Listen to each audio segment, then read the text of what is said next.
Goeiemôre Project Homegrower, Stefan die Rooibaar boer, hier is alweer. Ons staan in 'n veld. Dit lyk nie na veel nie, maar ek gaan julle daarom so ietsie wys. Die ryp het nou gekom en die pampoene is nou klaar. So nou al ons al die pampoene uit die veld uit. Ons het nou oralste sulke hoopies begin maak. Dan gaan ons hulle nou vandag begin uitry. Hierdie is nou die Queensland Blue. Hulle is nie so groot nie.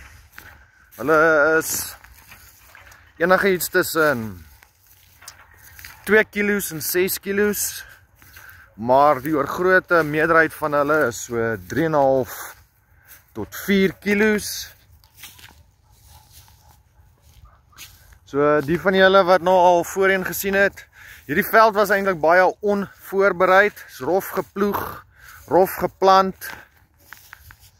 En ons het die pampoene nou maar eintlik net ingesit om die grond te bedek, dat ons, terwyl ons ander werk doen, daarom iets van die grond af kan kry en 'n pampoen kan jy maar plant.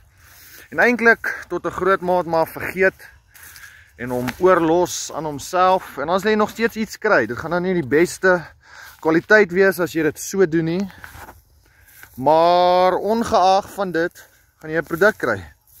En ons het 'n produk gekry. Ons het saad gekoop, hom ingedruk, en hier lê hoope en hoope pampoene.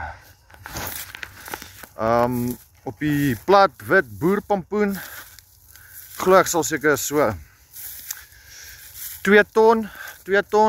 Ek hoop op die Queensland Blue, as ek so 3 ton kry, sal ek baie bly wees, maar ons is nou besig om uit te ry. Dan gaan ons nou meet en kyk. Ons het 'n wetenskap aan vir 'n kaskorts, die een wat die gewig die naaste geskat het tussen al ons maats en werkers hierso. Die verloorder, die een wat die verste is, koop die bier, en dan die een wat die naaste is, kry die bier. Ek dink dis nou 'n goeie deal daai.